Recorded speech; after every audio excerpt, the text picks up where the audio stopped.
Mic check. 1, 2, 1, 2. Are y'all ready? Yeah. Are y'all ready? Yeah. Y'all ready? Yeah. Press play!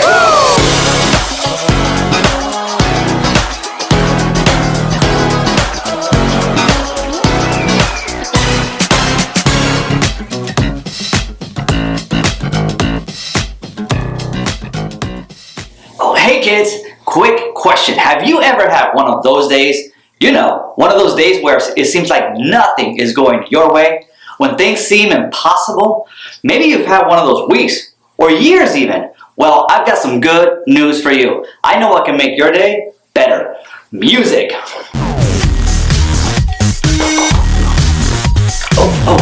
It's true. It's true. No matter how your day is going or what kind of mood you're in music can help tune things. Get it? Yeah. It can give you confidence. Confidence is learning to see yourself the way God sees you. You see, many people use music to calm themselves in the moment or even hype themselves up, right? Get them going. Some people use music that helps them concentrate at times like when you're doing your homework or studying or for a quiz or a test, when you are getting ready for a game or something like that. The idea is that tunes help. So play some tunes when things seem impossible. Today's story will show us how God deals with the impossible. We'll see you in just a bit. The Bible. It's 66 books of history, stories, letters, and poetry that fit together to form God's one big story. The epic adventure of how He created us and loves us so much that He made a way to rescue us. As we travel through the Bible, from Genesis to Revelation, we discover people who met God and found their lives changed forever. Now, for an amazing story, inspired by the book of 1 Kings. Chapter 18. Israel was ruled by many kings who didn't listen to God, but King Ahab was the very worst. He even built a temple to a false god. Everybody worship Baal. He is very great because, I don't know, he can make it rain and stuff. Woot! But the Lord sent a prophet named Elijah to deliver a message to King Ahab. As the Lord lives, there will be neither dew nor rain in the next few years, except at my word. You pipsqueak. Baal can make it rain. Also, off with your head. Elijah quickly departed the palace, and at the Lord's direction, he escaped and hid east of the Jordan River. For 3 years, there was no rain in Israel. Impossible. I won't allow it. Baal, make it rain this instant. Crops failed, rivers and brooks dried up. King Ahab was desperate. In fact, his wife Jezebel even hunted down most of the prophets of God that were left in Israel. Off with their heads! But through it all, God provided food and water for Elijah. In the 3rd year of the drought, God spoke to Elijah again. Go, speak to Ahab. Then I will send rain on the land. You do realize he wants to kill me? Okay, here goes. As Elijah traveled to the palace, he met King Ahab on the road. Is that you, you troubler of Israel? I haven't made trouble for Israel. You have. Yeah, well, I'm rubber your glue. Whatever you say bounces off me and sticks to you. You've abandoned the Lord and followed Baal. What else? He's more popular. You want a showdown? Fine. Gather all the people and meet me on Mount Carmel. And bring all the prophets of Baal. Oh, you're on. King Ahab sent a message throughout the land, and the Israelites gathered on Mount Carmel, along with 450 of the prophets of Baal. How long will you go back and forth between two opinions? If the Lord is God, follow him. But if Baal's God, follow him. I'm the only prophet of the Lord left, but Baal has 450 prophets. Hey, get 2 bulls for us. Let Baal's prophets prepare one of the bulls and place it on an altar to Baal, but not light it.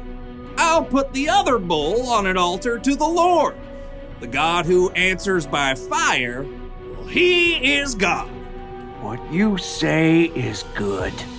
The prophets of Baal prepared a bull as a sacrifice and placed it on the altar to Baal.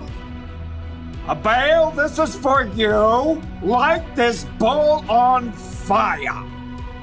Hey, Baal, answer us. From morning until noon, the prophets of Baal danced around the altar, calling on their false god. Hey, shout louder! Maybe he's asleep or on a trip. The prophets of Baal danced harder and shouted louder all through the afternoon, but there was still no answer. At last, Elijah stood up. Enough! Come here to me. Elijah took 12 large stones and rebuilt an altar to the Lord. Then he took the bull and sticks of wood and placed them on the stones and dug a deep trench around the entire altar. He turned to several of the Israelites and said, Fill 4 large jars with water and pour it on the offering and the wood. You do know wet wood doesn't burn, right? Just do it. Now do it again. Do it a third time. The wood became so wet, water even flowed down the altar and filled the trench. Lord, the God of Abraham, Isaac, and Jacob, let everyone know that you are the one true God. Answer me, Lord, so these people will know that you are God and that you are turning their hearts back again. There was a long moment of silence. Everyone waited, breathless. And then, fire fell from heaven onto the altar and instantly burned up the wet wood and the sacrifice, even licking up the water in the trench. The people fell on their faces.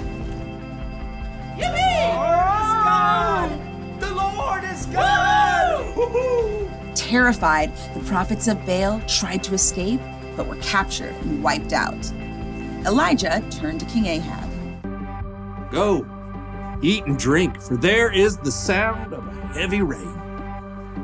Though the sky was completely clear, in a short time a tiny cloud appeared. More clouds joined the first. They turned dark and black. The wind rose, and fat drops of rain splattered onto the dry earth for the first time in 3 years. Filled with God's strength and joy, Elijah raced ahead of King Ahab's chariot to the city. God had done the impossible.